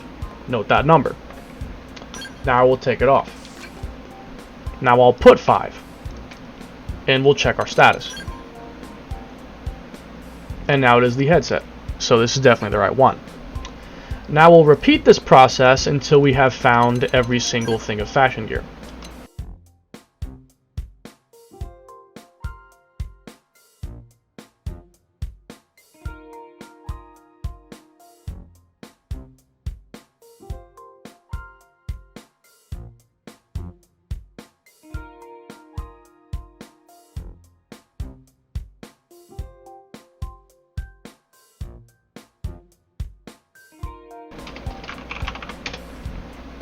Alright, now that I've found all of the categories of fashion, I can go ahead and take everything off. Alright, so let's say now, the way that this works is a bit weird. There will be different effects depending on the way that you layer things. And you can also make yourself basically invisible if you do it right. So, let's say I want to combine something like the, I don't know, sunglasses with a bunny band, just as an example. Get the sunglasses. The number is 2995. I can put this in the legs. Oh, whoops, I made it a single byte. Fix that. I can put this in the legs. And if we go to our status, I technically have 2 sunglasses. But as you can see, it doesn't work normally, because the effects of the layering can change depending on what slot you put it in. So I'm occupying the leg slot for a piece of headgear, which is making my legs disappear. And there's glasses appearing down there. I can multiply this. Let's say 2994 in my right arm and 2993 in my left arm. Or 2992 in my chest. Go back to our status. And now I have a bunch of different sunglasses down there and an invisible body. And this works in the game, by the way. If you want an invisible body to jump scare people, that'd probably be funny. I should do that. I should do this glitch and go online and just walk around as a headless Elma. That would be fucking funny. Imagine playing the game and just seeing a headless Elma join your party. That is terrifying. Okay, but being serious. So, as you can see, these take up the slots, and if I take certain things off, it will free things up. So, if you've ever wanted to play as an amputee, well, you might have options. You might have options. Alright, but let's be serious. So, not all outfits work, and this can have very, very glitchy results. Alright, let's take an example. What if I want to use the heavy wear with a turtleneck underneath it? Here's what we're going to do. We are going to get the turtleneck. How about this one? Code number 2891. We're going to put this on the legs, or the arm, or the left arm, it depends. The slot you use will greatly affect how this works.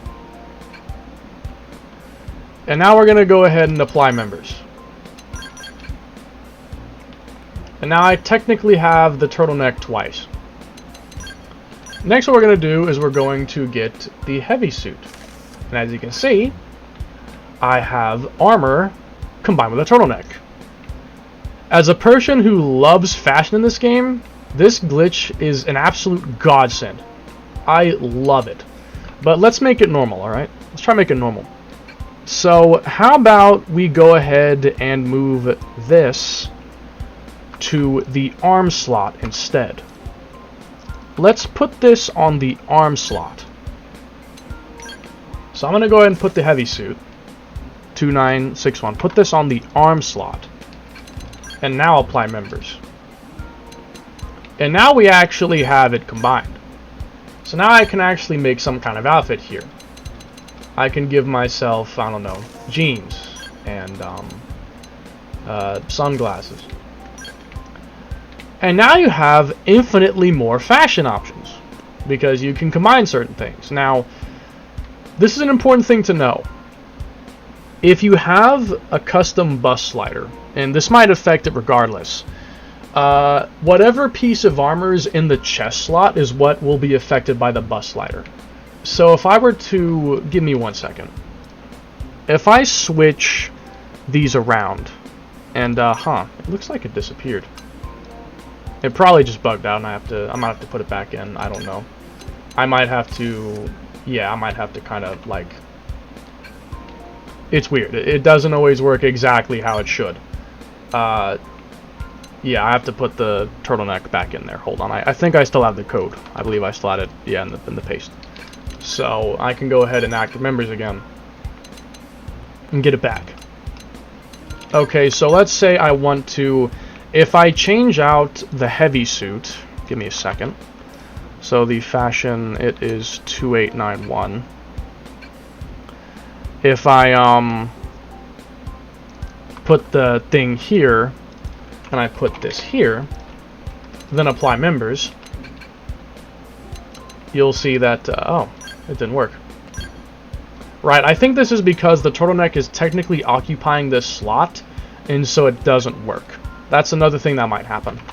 If I take it and I put it on the headgear, then it might work. 2989. Is that right? Then it might work. Let's check the status. So yeah, okay. It looks like the glasses didn't work. Yeah, because it's being hidden. I could always put the glasses in the leg slot, but I'd probably lose my legs. Like my legs would disappear. So it's not perfect.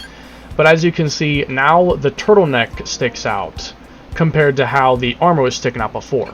So with the bunny suit jacket combo, I have the jacket on the chest slot because otherwise the suit sticks out from underneath the jacket when it should be under the jacket. So if you have any issues with your bust sticking out like that, then just change the order and it'll hopefully make it better. And that's all I'll say about the fashion gear layering for now. I could go on about this for hours trying combination after combination after combination to find out what kind of unique fashion you can discover. But having like sleeves under armor is kind of cool, you know? And again, multiple things can be combined. Like you can probably combine the bunny suit with the like I can probably combine the bunny suit. Let's do one more example. Let's take the bunny bod. Let's take the bunny bod if I can find it. The bunny bod. Let's take one more example. 3533. Let's combine the bunny bod with the school blazer. Just as one additional example. Go ahead and put the bunny suit in the legs fashion and check our status. Looks like it didn't work. I might have to put it on the head slot then. Let's see if the head slot works. Because again, it's technically hiding everything else. So let's try the head slot. Check status. And now we sort of have fishnets combined with the school blazer. Again, it's scuffed. It's kind of cool, but it is definitely scuffed. So again, go ahead and go wild with all you want to do. There's probably a ton of interesting combinations. There are probably hundreds of potential outfits that could be made with this glitch. So I'm really looking forward to seeing what people might do by layering. So yeah, whenever you're ready to put it back to normal, you can just set it all to 0. Or you can also just go in your inventory and remove everything. And that's how that works. So, let's recap. I have discussed ground gear modification, skell gear modification, special skell gear modification. I have discussed how to duplicate your arts and skills, how to change classes for characters. And I just discussed how to layer. And I also discussed how to get infinite money and tickets and uranium and whatnot. So I think that leaves... yeah. I think that leaves only one more thing. Well, actually, no. There's one other thing we can do first. There's one other thing. And that's how to bring LAO back. I've been waiting a long time for this. Alright, so if you also think it's dumb that LAO does not come back, I will show you how to get him back. Here's how. We're going to go to our members. Get a notepad out for this. You're going to need it. You're going to need a notepad out for this. And it's also going to take a bit of time, because Cheat Engine can be slow. We are going to go to a donor character data block. It can be anyone, except the player. I wouldn't use the player. Let's say, I always do this with Bose. So let's say, if I could find him, Bose. Alright. And now, LAO. So we're going to go to Bose, and we're going to copy everything here up until the start of the next character's name. So here's Fog, right? So we're going to copy everything up until his name starts. Control C, copy this to the notepad. Keep this safe. Don't lose that. Now we're going to go back to LAO, and we're going to do the exact same thing. We're going to copy everything for LAO's data up until the next character, which in this case is HB. We're going to copy all that.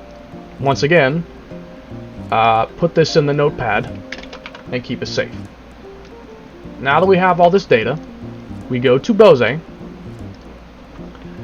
him on the party. We go to Bose. I'm going to back out. Bose. Click the start of his name and paste. Cheat Engine will freeze here. It is extremely likely that it will freeze. It is basically sending through all of LAO's data over Bose, and this can take a few minutes. I'm not sure exactly how long, but it'll take a couple minutes, so I'll skip ahead to when it's done. That didn't take very long, actually. Wow, okay. So now that that's done, active members, and LAO is back. We now have LAO back in the party. Now, LAO has some interesting glitches. First of all, you cannot select him. So, unfortunately, doing this does not just, like, untick the flag that says he's dead. The game doesn't have a failsafe like that, so even though you do this, he does not become available again. If I take him off, I have to do the glitch again. And again, Bose will be glitched for the time being, so keep that in mind. So now that we have LAO, one other issue is that, for some reason, you cannot assign skells to him. You cannot assign skells. Unless I technically can. So, I didn't realize this before. I guess I actually can technically assign skells. Except it looks like it didn't actually do it. I think what it did was it assigned the skell to Bose, who is actually LAO right now. Because, as it stands, I have not yet changed this. This should be Bose, not LAO. But at the moment, LAO is overriding him. What we need to do, to give LAO a skell, is first of all, let's put Bose back to normal. Remember how we copied Bose's data here? We're going to go back in there and recopy Bose's data. Now that LAO is in the party, we're going to turn Bose back into himself. And fix him, basically. We're temporarily overriding Bose to assign LAO to our party, then putting him back to normal to not cause issues. So yes, you can use them together. Do they have banter? I think so, I don't know. I mean, yeah, they probably do. yeah, you can do that, and you might be able to maybe hear the unused LAO silica banter. I don't know if it actually plays in the game. It probably does, but I've never tested it yet. But now that that's done, Bose is back to normal. So now we can have Bose in his dumbass outfit. I gave him the stupidest outfit. LAO and Bose together. And now if we take a look, yeah, that's where Bose was. Bose has a skell now. So you may be wondering, how do you assign a skell to LAO? I will show you. Let's take the main character, for instance. The main character. Now, I have an extra button here that makes this easy, but the assigned skell, this right here, it is going to be, see how far, it is going to be 1971 bytes from the start of your name. So we would go to LAO in this case. We will go to LAO. The actual LAO, by the way, not Bose, but the actual LAO. We'll go to LAO. And we will, if I could figure this out, we'll go to LAO and scroll down 1971 bytes. And the very next number will be his assigned skell right here. So how do we get the skell that we want on him, since this is just a number? Well, what you would do is you'd assign the skell that you want on him. Let's say I want this Lila on him. I'd assign it to myself, and then I would go to my character to find the number that it is, which in this case is 5 if I went back there, which, you know, I'm not going to do that because I already know what I'm doing. If I went back there, I'd get the number from there. Then I would take that number and put it here. But first, remove yourself, because having multiple people on the same skell can and will cause issues. So first of all, remove the pilot registration. Then assign the skell to LAO. And now, as far as I know, it does not actually show up here, but I do believe that the skell is actually assigned to him. It won't show up there, but it is assigned. As you can see, LAO has a skell, and if I go outside, I can get into the skell. And it's fully functional.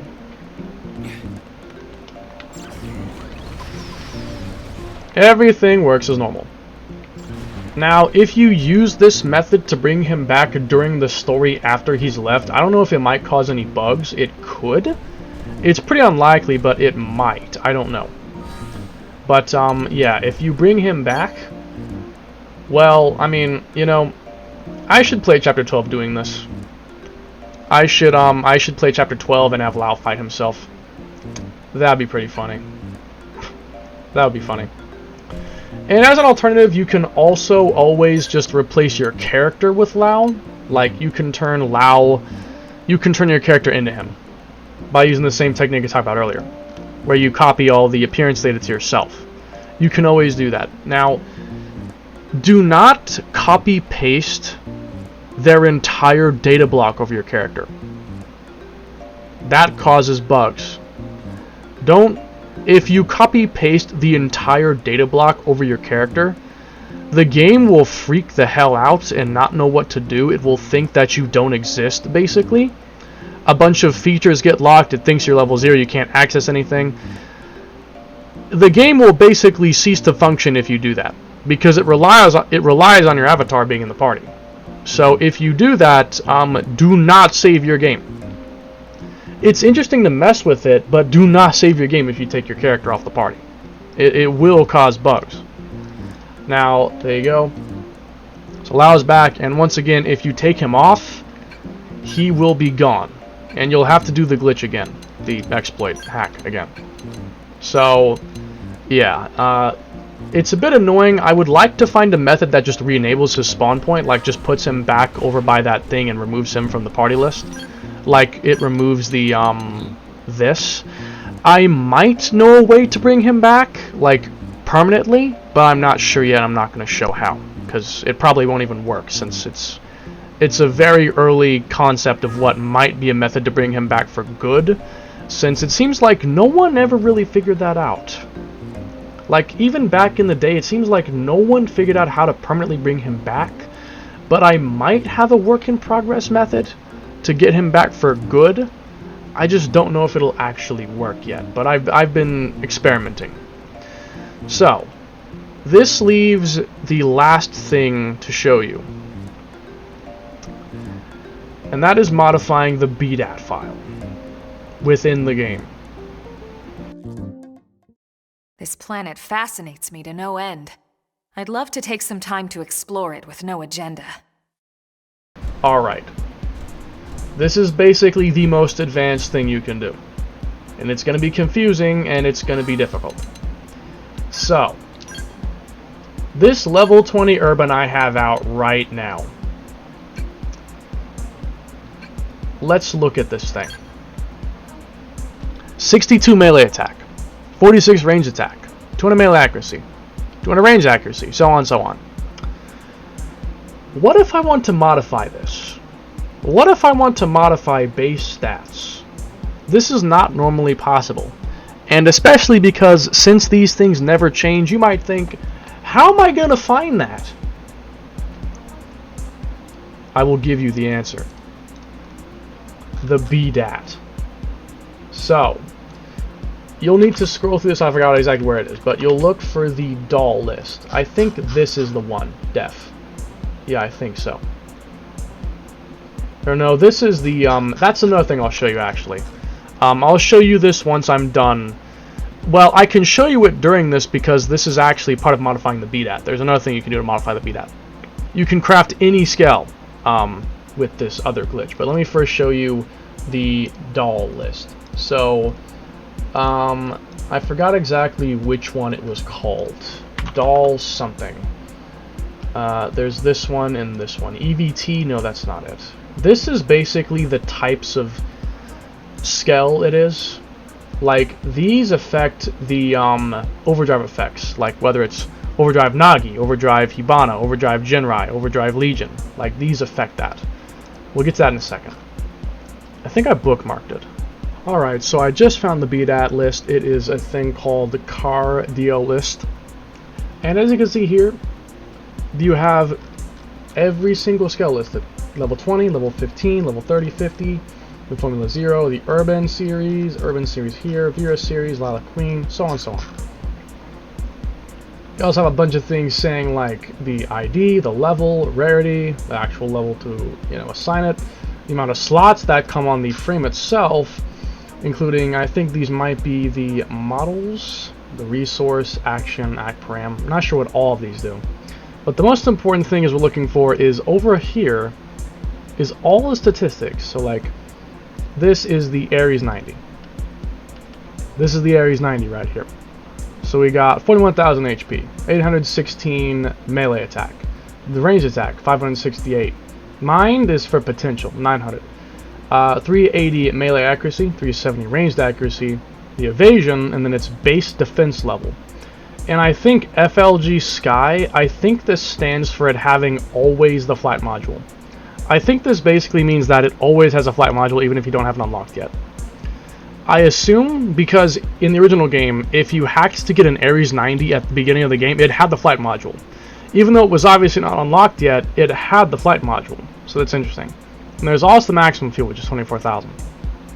And then the mileage, I think these affect how much fuel it uses when it's like flying and whatnot. I think is what this does. I'm not sure exactly what everything here does, but you have the gear ID, which is like the type of overdrive it has. Then there's the levels, which I forgot what those do, and there's the price that it sells for, and so on. And there's also the flag if it's a rental, which is it has interesting effects. Okay, so what we're gonna do to find the bdat to modify these things is we're gonna search for these numbers in a sequence until we find where in memory this is located, and then we can modify it. So if I want to mod this level 20 skill and give it like 60,000 melee attack or something, I'm going to go up to where it is in the list, 220 urban, and we're going to search for its HP and its stats in a sequence. So here's what we're going to do. We're going to get a decimal to hex converter. Decimal to hex converter. We're going to copy that first number, 5350. We're going to do that. And down here is what we want to do. E614, the little Indian. Little Indian. A new scan. Not that, I'm sorry, that's not what I meant to do. A new scan. Array of byte search. Clear that out. And we'll do E614. Now this alone is not going to cut it. We're going to need to have more numbers to narrow it down. So let's do the next one, number 62. And just for good measure, 1 second, not like that though. Decimal to hexstat, 3E. 3E, and for good measure, the next one, which is the range stat, 46, which will be 2E. And now we'll search that. We're essentially searching for the table which has all that data, which is lined up in a sequence. Now as you can see, we found no results. Now here's where the tricky part comes in. We need to add zeros behind these numbers depending on the type of data they are. So for instance, you know how the armor pieces are 2 bytes? Well, we could have something like this. There's a 0 behind it. So depending on what we're looking for, because they use different types of data, we need to add zeros behind these. So let's try adding 2 zeros to that. And I'll also add 2 zeros to this. This is essentially, this is changing the type of data it's searching for. Now we're going to search again. And it seems that we've once again found nothing. This is part of the process. It's one of the hardest things to do. It's a trial and error process. So now we're going to try searching. So this is technically this, right? So let's try searching 00003E. I'm going to take the ending part off for simplicity to see if it might be enough that we can find it without needing it to be narrowed down further. And one additional thing is that these are for the original game, so some of these numbers could be different now. It is a very real possibility that some things could be different now. And we've still not found an answer. So in this situation, we're going to want to change it from Little Indian to Big Indian. This basically means that we'll need to change the digits around like this. Instead of this, we're going to do this. So instead of 003E, we'll do 3E00 and search for that instead.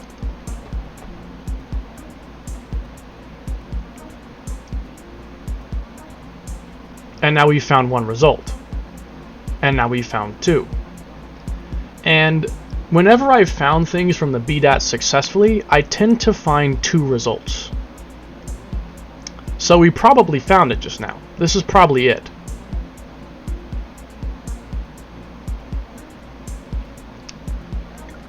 You'll know it's the right one if you change the top one and the other one gets affected. These basically work as mirrors. If I change one of them, it should change the other 2, which it did. Now, one thing to keep in mind, when searching for this kind of stuff, check the memory region. And you'll want to take a look around and make sure that the following numbers also add up with the table. Like the next one is going to be 2E00, and that is a 46. Let's look in the list, 46. Next one should be like 180. 180. Next one is 200. 200. So you see, this makes sense. So now that we have access to this, we can actually modify it. So I want to make this melee attack stat like 60,000. So this is what I'll do. I'll go to this array of byte. I'll take this, add it to the list as a 2-byte type, and I will make that. Well, that's not really right. Hold on. I think I ought to do it the other way around. Give me 1 second. I need to do this, but I need to add the list and make it a 2-byte Big Indian. If that doesn't appear on your cheat engine, then you'll want to search it up and look for the code that adds it to cheat engine, because I don't think Big Indian is normally in there. I think that's something I added custom, But if you search for like cheat engine big Indian support, you can find a way to add it. So now that this is there, let's say 60,000. I'm gonna go in. My controller would respond. My controller is not responding. Okay, now I have information. Well, not information, I have control again. Gonna go in, back out, and I have negative 3 billion HP. Okay, so I definitely did something wrong. That can happen. Okay, so then it must be over to the right. So then we need to go over here, and we need to add this. Add this to the list as a normal kind of byte. You see, it's good when things happen like this because if you make the mistake, I'm making it too. And so we both learn together how to fix it. 60,000. Go in and out. And I now have 60,000 melee attack. So let's go hit something. That attack, that stat is not just visual. That is actually modifying the stat. Here. Take a look at this. Okay, wait, I might have not done it right. 1 second. I probably need to apply members before it actually takes effect. It might be visual until I apply members. That is probably what went wrong. Because I was expecting that to one-shot. Okay. As soon as she gets here. Alright, go ahead and do this. To apply members changes. Because as far as I know that, I remember that someone said that doing that reloads the bdat, which we just modified. So that should make it take effect now. Alright. Once I hit him, he will probably die in one hit.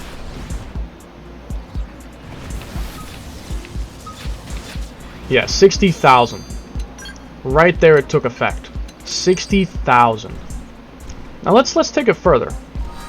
How about we make the skell a level, let's make this skell a level 69 skell. It's gonna sound crazy, but hear me out. So we're gonna go back in the list from where we came. So over here, we're gonna go back in the list. We're going to go back. So we are at, let's see real quick, E614, E614. So we're gonna go back, and we can see that there is a 4, and there's some text. Irrelevant, 243, and so on, basically irrelevant. Keep going back in the list. We've got ourselves a 330, irrelevant. No, 25, it's irrelevant, that doesn't matter. A 1, a 1, F5, EC, OA, that's a 10. So we're looking, yeah, 10, go back a bit further. We're starting to get there. We'll probably see a 20 soon. Yeah, 20. So this should be the level of the skell. So let's say 69. Just as an example. And now the skell level is 69. Which, by the way, it basically does nothing. It just means that you only have a level 69 character can equip it. Like, as far as I know, it being level 69 doesn't make any effect on the stats or anything. It just means you have to be level 60 to use it. So by doing this, you can rebalance any skell you want into being whatever you want. And this is just the tip of the iceberg. If you look around the bdats, you can find information for the characters' base stats, like for each level. You can find skills and like what their effects are. Like you can make Core Crusher give you 65,000 bonus damage, not just 150. You can make Core Crusher give yourself 65,000 bonus damage, or you can make it work on every element, not just ether. The bdat has literally everything in it. And again, until the actual Definitive Edition bdats get uploaded somewhere, we won't know for sure because some things are different. I know that. I'm sure there are some things that have been changed. But a lot of information is still the same, and so a lot of the old techniques still work, including by searching for it on this old original game bdat. The options are there. They exist. You can do a lot of things even though we only have access to the old bdat right now. I think the new bdat has been ripped and looked at, but I don't know if it's on the internet anywhere, and I've tried to rip it myself and I just couldn't. I tried multiple programs and nothing worked, so I don't have access to it for right now. But hopefully someone will update the upload the files somewhere soon, and we can really take a look inside and see what's going on in the hood.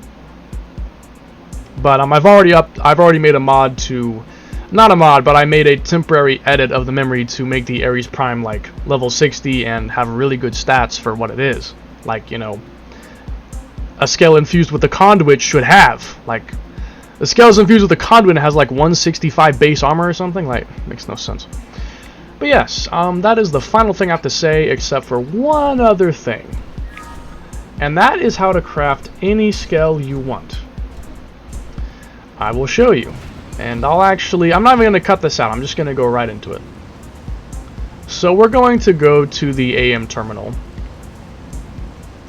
in a second here.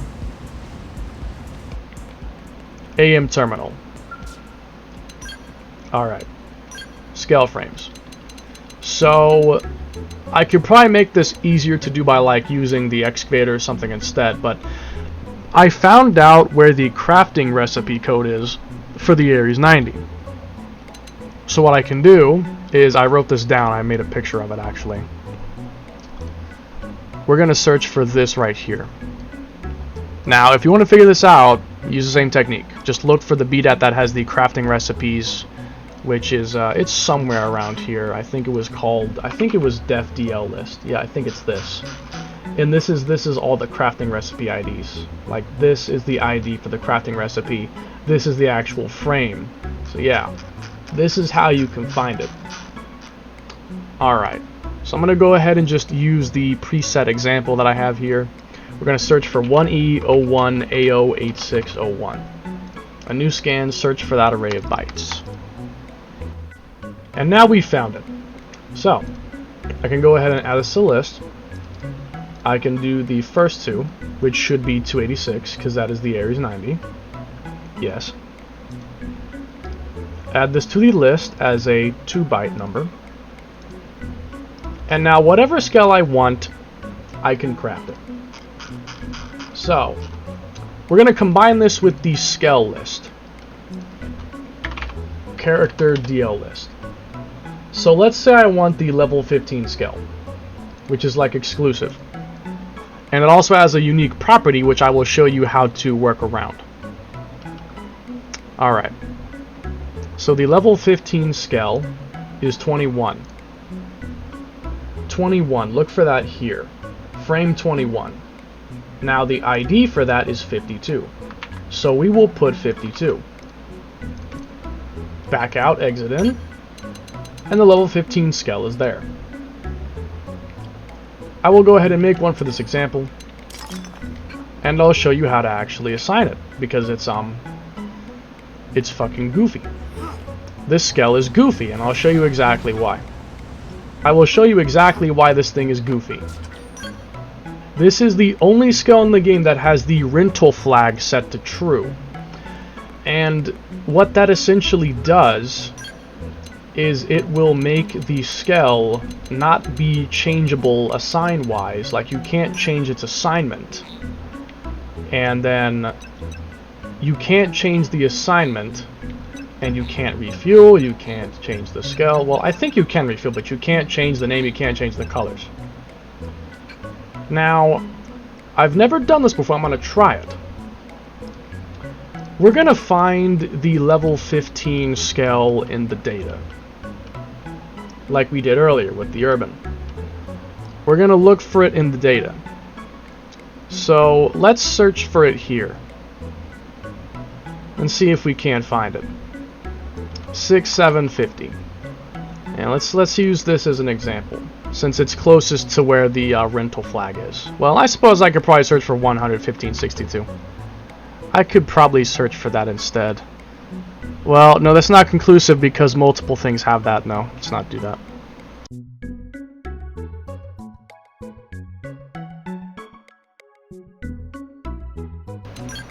And it still did nothing. I think that the rental system might actually be different, because if it was in the game, it would be right here. This is where it's supposed to be. If I went on the original game and I tried this, it would probably work. But I'm starting to think that the rental system flag might have just been removed and is working off a different system now, and that's not possible anymore. And it could probably still be removed, but it might just be in a different place, and I guess that's not possible. So, as you can see here, even I sometimes don't know things because this is beyond me, and I tried everything just now. I don't know what else I could really do. And with that, I think that is where I will end things. If you guys have any questions or any hack ideas, feel free to shoot them my way, and I'll be sure to test them out when I have some time. See you around. Hold on. I gotta check something. How much does one hit for? Like a single one, how hard does it hit?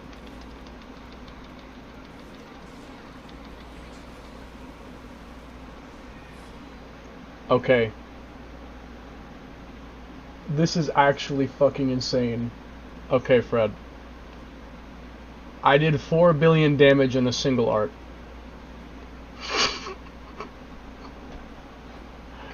You know how long it took? 12 seconds. It took me 12 seconds to do a single art that does 4 billion damage. Nah, dude. Elma could defeat the vessel. Level 0 Elma could beat the vessel.